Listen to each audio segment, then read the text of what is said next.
मा ज़ाग़ल बसर वमा तग़ा। गोया कि यूं कह दें कि पूरा कुरान नाते रसूल है। पूरे कुरान में नबी पाक का तज़किरा आपको मिलेगा।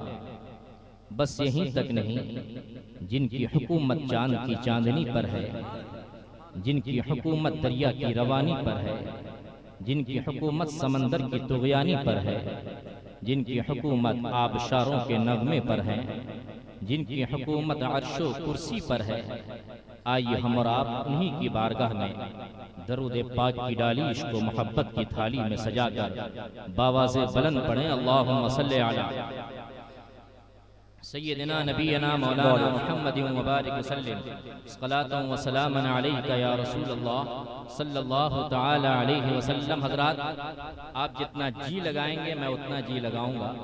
आइए सबसे पहले हम और आप अपने खुदा की पाकी बोलें सुभान अल्लाह।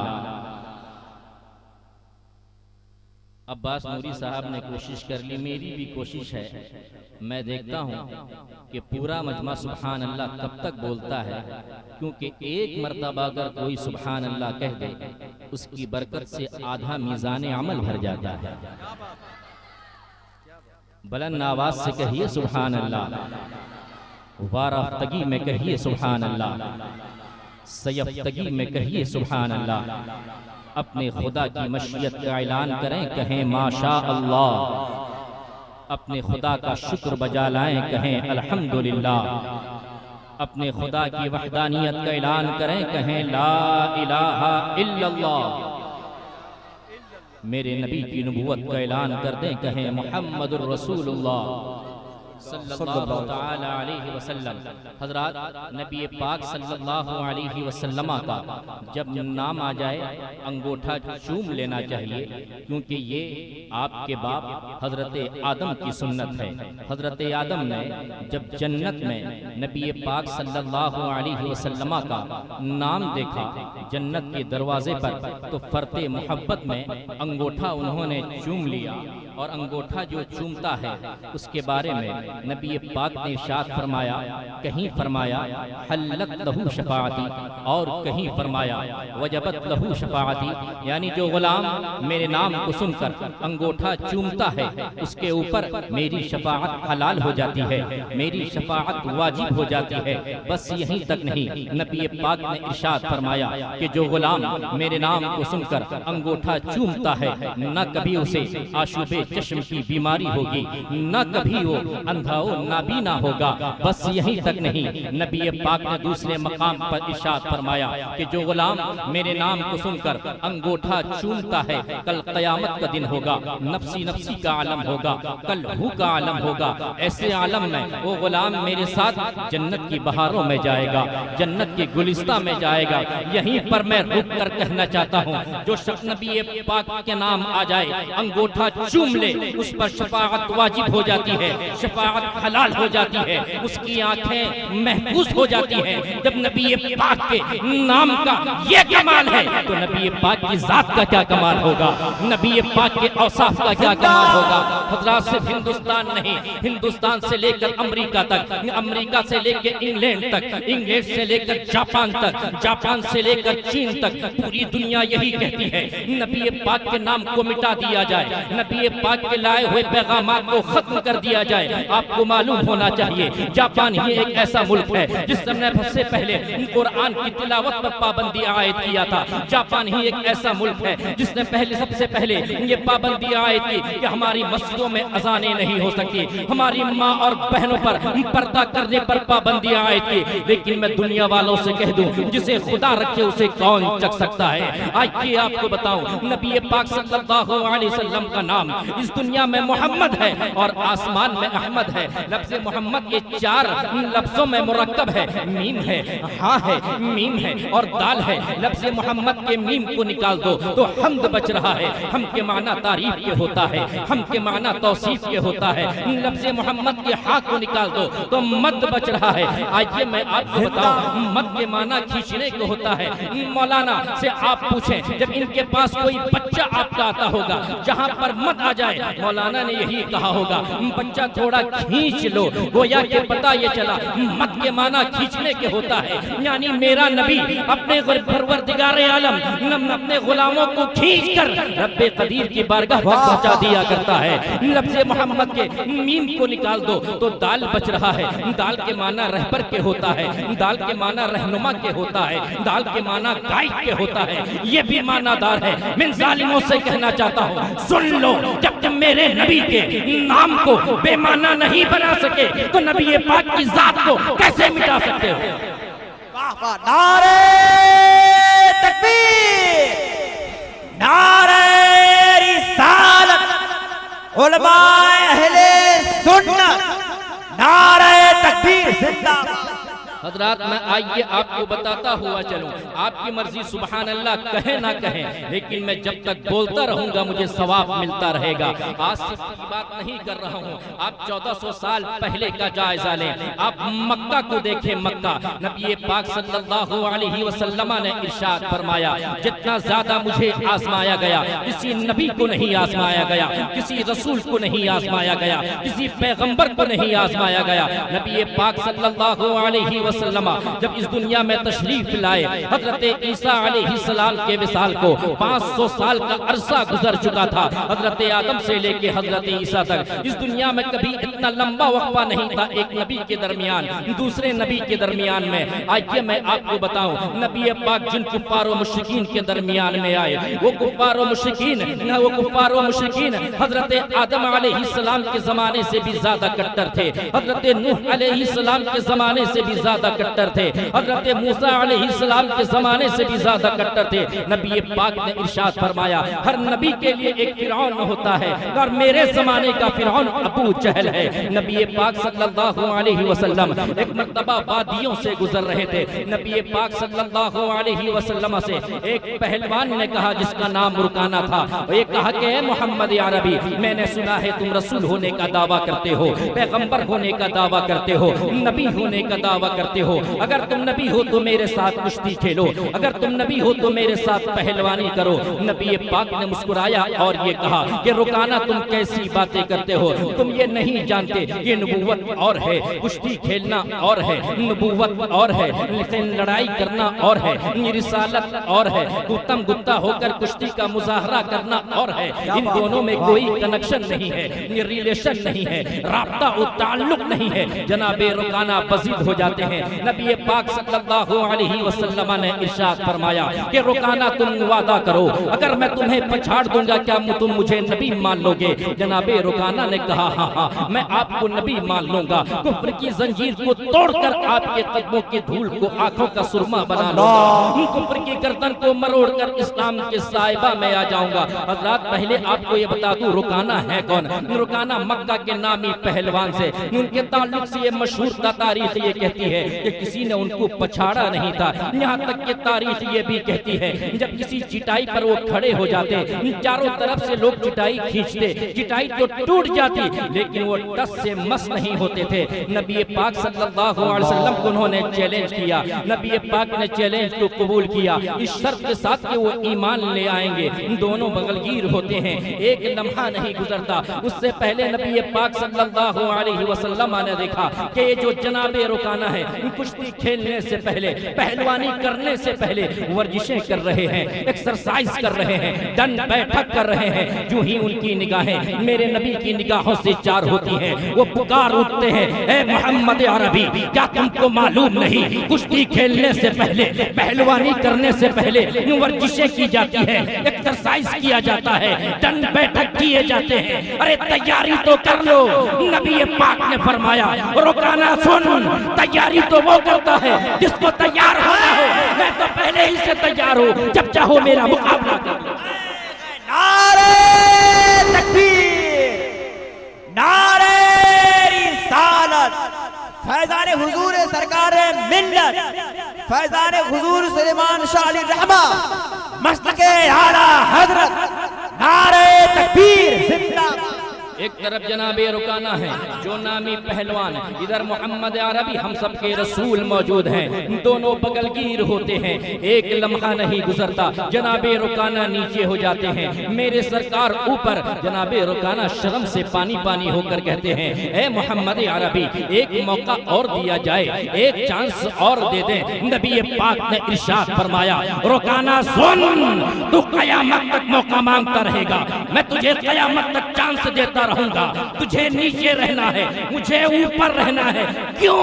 इसलिए कि मेरे रब ने मुझको आला किया है, मेरे रब ने मुझको अरफा किया है, मेरे रब ने मुझको बाला किया है। इसी की तस्वीर खींचते हुए आला हजरत अजीमुल बरकत दरियाए रहमत कातिए कुफ्र व दलालत इमाम इश्क व मोहब्बत हम सुन्नियत की शान इमाम अहमद रजा खान अलैहि रहमत व रिजवान फरमाते हैं, सबसे आला व औला हमारा नबी, सबसे बाला व आला हमारा नबी, अपने मौला का प्यारा हमारा नबी, दोनों आलम का दूल्हा हमारा नबी। जनाब रुकाना ने दूसरी मर्तबा मौका मांगा, नबी पाक ने दूसरी मर्तबा मौका दिया, फिर यही हुआ। जनाब रुकाना नीचे, मेरे सरकार ऊपर हो जाते हैं, फिर शर्म से पानी पानी होते हुए नजर आते हैं। तीसरी मर्तबा मौका मांगा गया, वही हुआ। आइए मैं आपको बता दूं, मक्के वाले ने यह सोचा था मेरा नबी कमजोर है, मेरा नबी ताकतवर नहीं है, मेरा नबी 100वें विसाल रखता है, सालाहा साल रोजा रखता है, पेट में पत्थर बांधे रहता है, 3-3 दिन तक कुछ खाता नहीं पीता नहीं, उसके अंदर ताकत व कुव्वत नहीं होगी।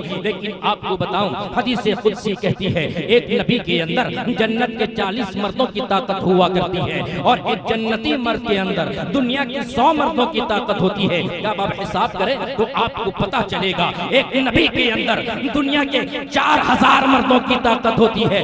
यही पर अरफे रसूल रुक कर कहना चाहता है, जब एक नबी के अंदर दुनिया के 4000 मर्दों की ताकत होती है, जो नबी नहीं, नबियों का नबी हो, रसूलों का रसूल हो, पैगंबरों का पैगंबर हो, उसकी ताकत का अंदाजा कौन लगा सकता है?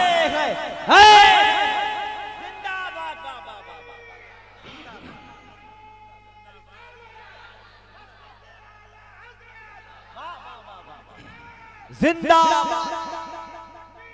वाह, इसीलिए हजरात मैंने जिस आयत करीमा की तिलावत की थी, वकुल जाअल हक़ व ज़हक़ल बातिल इन्नल बातिला काना ज़हूक़ा, महबूब आप फरमा दें हक आ गया, बातिल मिट गया। बेशक बातिल को मिटना ही था। जो बातिल नबी पाक के सामने सर उठाने की कोशिश की, वो बातिल किस तरीके से जलील होता हुआ नजर आ रहा है। बस यहीं तक नहीं, आइए मैं आपको बताऊं, नबी पाक सल्लल्लाहु अलैहि वसल्लम एक मर्तबा मक्के की वादियों से गुजर रहे थे। ये जो अबू जहल है, हमेशा उसने कोशिश ये की नबी पाक को नीचा दिखाए, नबी पाक को नीचा दिखाए, नबी पाक से हमेशा ऊंचा होने की कोशिश की। लेकिन उस जलील को मालूम नहीं नबी पाक का मकाम क्या है, नबी पाक का नबी पाक किस तरह अफजल है, नबी पाक को परवरदिगार आलम ने किस तरह आला और अरफा किया है। नबी पाक वादियों से गुजर रहे हैं। ये अबू जहल पहाड़ की चोटी पर खड़ा है और उसकी निगाहें जब नबी की निगाहों से चार होती हैं तो अबू जहल पुकार उठता है, मोहम्मद अरबी, मैंने तारीख की औरात उलट कर देखे हैं, मैंने तारीख की औरात की वरक गर्दानी की है। मैंने ये पढ़ा है जो नबी होता है वो आला होता है, जो नबी होता है वो अरफा होता है। तू कैसा नबी है? तू नीचे है, मैं तुझसे आला हूँ, मैं तुझसे अरफा हूँ। बताइए आप में से अगर कोई इस घर की छत पर खड़ा हो जाए और ये कहे कि मैं तुमसे आला हूँ, मैं तुमसे ऊंचा हूँ, आप में से हर एक शख्स ही कहेगा कि ये पागल हो चुका है, इसका दिमाग काम नहीं कर रहा है, इसे आगरा ले जाने की जरूरत है या तो रांची के मेंटल हॉस्पिटल पे एडमिट करने की जरूरत है। नबी पाक सल्लल्लाहु अलैहि वसल्लम के सामने जब अबू जहल ने कहा मैंने तारीख की वरक गर्दानी की है, तो नबी पाक ने कहा कि अबू जहल तुमने सही पढ़ा है, जो नबी होता है वो आला होता है, जो नबी होता है वो पाला होता है, जो नबी होता है वो अरफा होता है। अपनी निगाहों को ऊपर तो कर। अबू जहल ने अपनी निगाहों को जब ऊपर की, उसने क्या देखा? नबी पाक जमीन पर भी चल रहे हैं और आसमान पर भी चल रहे हैं। नारे रिसालत, मस्तके आला हजरत फैजाने हुजूर सरकारे मिल्लत, उलमाए अहले सुन्नत। हज़रात इसीलिए मैं कहता हूँ और हक कहता हूँ कि नबी पाक को सिद्दीक़ अकबर ने माना, नबी पाक को उमर फारूक ने माना, नबी पाक को उस्मान गनी ने माना, नबी पाक को मौला अली ने माना, नबी पाक को अबू ज़र ग़िफ़ारी ने माना, नबी पाक को बिलाल हबशी ने माना, नबी पाक को शुआइब रूमी ने माना। लेकिन इन लोगों का मानना नबी पाक की नबुव्वत का कमाल नहीं है, इसलिए कि ये जो मान रहे हैं अक्ल वाले हैं, मान रहे हैं, फहम वाले हैं, मान रहे हैं, इदराक वाले हैं, मान रहे हैं, रूह वाले हैं, मान रहे हैं, जिस्म वाले हैं, मान रहे हैं, जान वाले हैं, मान रहे हैं। अरे नबी की नबुव्वत का कमाल तो ये है, जिस तरह नबी पाक को सिद्दीक़ अकबर ने माना, उमर फारूक ने माना, उस्मान गनी ने माना, मौला अली ने माना, इसी तरह मेरे नबी को शम्सो कमर ने माना है, बरगो समर ने माना है, बहरो बर ने माना है, खुशको तर ने माना है। आप कहेंगे मौलाना आप कैसी बातें करते हैं, आप कहते हैं चांद ने नबी को माना,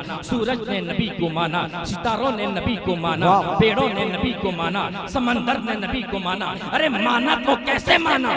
मानने के लिए इकरार चाहिए, इकरार के लिए ज़बान चाहिए। जब इनके पास ज़बान नहीं तो माना तो कैसे माना?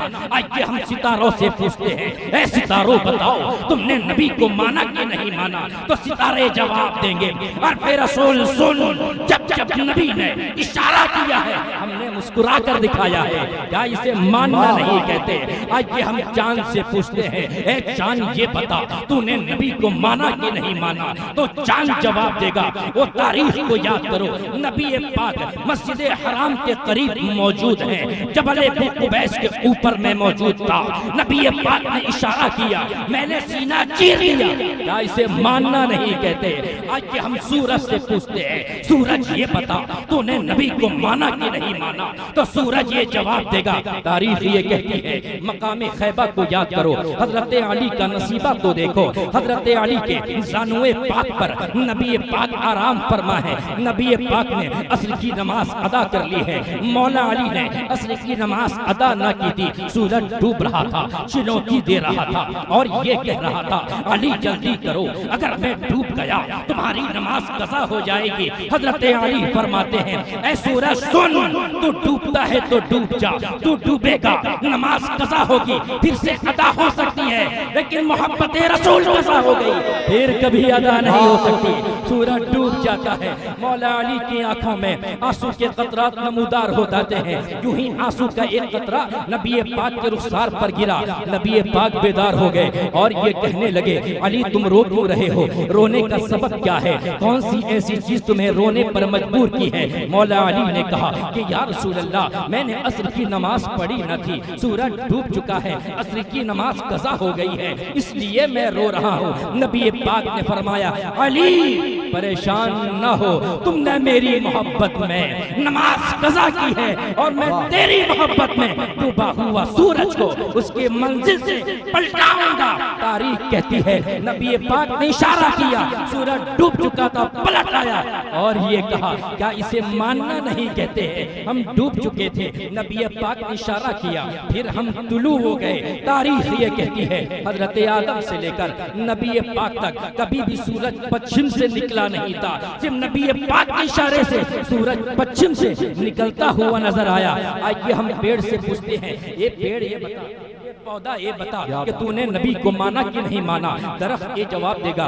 मानने की बात करते हैं, आज भी आप मक्का शरीफ चले जाएं, वहाँ पर एक मस्जिद है जिसे मस्जिद शजरा कहते हैं, यानी उस मस्जिद का नाम है कि पेड़ वाली मस्जिद। मैंने समझा इसका पेड़ वाला नाम क्यों रखा गया? आइए हदीस पाक कहती है, नबी पाक की बारगाह में एक आरबी आता है और ये कहता है, ए मोहम्मद आरबी, मैंने सुना है तुम रसूल होने का दावा करते हो, पैगंबर होने का दावा करते हो, नबी होने का दावा करते हो। अगर तुम नबी हो, तुम्हारे सामने ये पेड़ है, अगर तुम उसको बुला लोगे तो मैं तुमको नबी मान लूंगा। नबी पाक ने फरमाया, भला मैं क्यों बुलाऊं, तू जा उस पेड़ से कह दे मोहम्मद अरबी तुझको बुला रहे हैं। वो अरबी जाता है और पेड़ से कहता है, ऐ पेड़ तुझे मोहम्मद अरबी बुला रहे हैं। वो पेड़ आगे उखड़ता है, पीछे उखड़ता है, दाएं उखड़ता है, बाएं उखड़ता है, आदमियों की तरह चलता चलता नबी पाक की बारगाह में आता है और सलाम अकीदत पेश करता है और ये कहता है अस्सलातु वस्सलामु अलैका या रसूल अल्लाह, अस्सलातु वस्सलामु अलैका या नबी अल्लाह, अस्सलातु वस्सलामु अलैका या हबीब अल्लाह।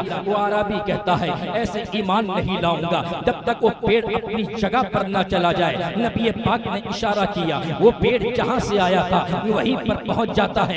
अपने ज़बाने हाल से कहता है क्या इसे मानना नहीं कहते? नबी पाक ने इशारा किया, हम चले आए।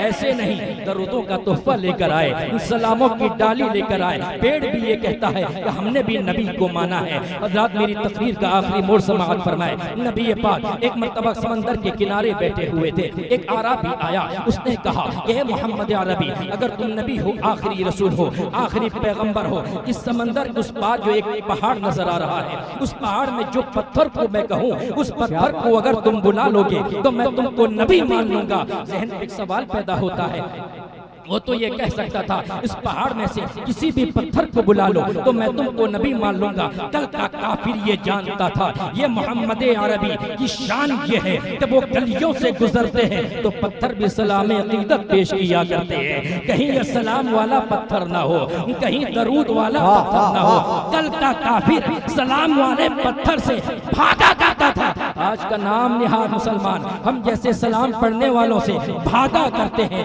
नबी पाक ने इशारा किया, वो पत्थर समंदर की मौजों को चीरता हुआ नबी पाक की बारगाह में आ गया। उसने भी सलाम अकीदत पेश की। यहाँ तक कि वो आराबी कहता है ऐसे ईमान नहीं लाऊंगा हत्ता यरजिअ इला मकानिही, यहाँ तक कि वो पत्थर अपनी जगह पर ना पहुंच जाए। नबी पाक ने हुक्म दिया, वो पत्थर जहाँ से आया था वहीं पर चला जाता है। ज़हन में एक सवाल पैदा होता है, अगर मैं पत्थर को पानी में डालूं तो डूब जाएगा, अगर आप पत्थर को पानी में डालें तो डूब जाएगा। उलमा पत्थर को पानी में डालें तो डूब जाएगा, शोरा पत्थर को पानी में डालें तो डूब जाएगा, डॉक्टर हो तो पत्थर को पानी में डालें तो डूब जाएगा, फिलोसोफर हो तो पत्थर को पानी में डालें तो डूब जाएगा, डॉक्टर हो तो पत्थर को पानी में डालें तो डूब जाएगा, इंजीनियर हो तो पत्थर को पानी में डालें तो डूब जाएगा। क्योंकि साइंस ये कहती है कि जिस चीज का वजन पानी के उछाल से ज्यादा हो वो शायद तैरा नहीं करती बल्कि डूब जाया करती है। आज हम पत्थर से पूछते हैं, ऐ पत्थर ये बता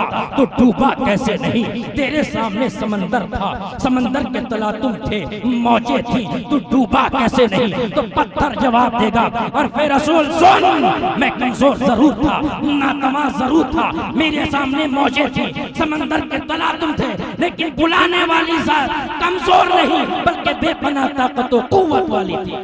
वाह वाह। और ये पत्थर जहन दे रहा है मुसलमानों, तुम नबी के सच्चे मानने वाले बन जाओ, नबी के सच्चे चाहने वाले बन जाओ, नबी के इश्क के मतवाले बन जाओ। जब मैंने नबी को सही तौर पर माना है, मैंने समंदर के तलातुम को मार दे दी है, मैंने मौजों को मार दे दी है। इसीलिए मुसलमानों में आपसे कहना चाहता हूँ, जलसे होते हैं, जुलूस होते हैं, आज के बाद आपका ये नजरिया होना चाहिए, ये आज़्म मुसम्मम करके उठें, पुख्ता इरादा करके उठें। आज के बाद नबी के को सही मानों में मानेंगे। सही मानों में मानने का मतलब यह है कि हराम से दूर रहेंगे, हलाल से करीब रहेंगे, नमाजों की पाबंदी करेंगे, शरीयत इस्लामिया ने जिन चीजों का हुक्म दिया है उन चीजों पर अमल करेंगे, झूठ नहीं बोलेंगे, गीबत नहीं करेंगे, चुगली नहीं करेंगे, चोरी नहीं करेंगे, शराब नहीं पिएंगे, ताश नहीं खेलेंगे, करम की केरम की कोटियां नहीं सजाएंगे। औरतों से कहना चाहता हूँ हम आज से सीरियल न देखें, इसका वादा आज आप कर लें। मुसलमान आपसे मैं कहना चाहता हूं,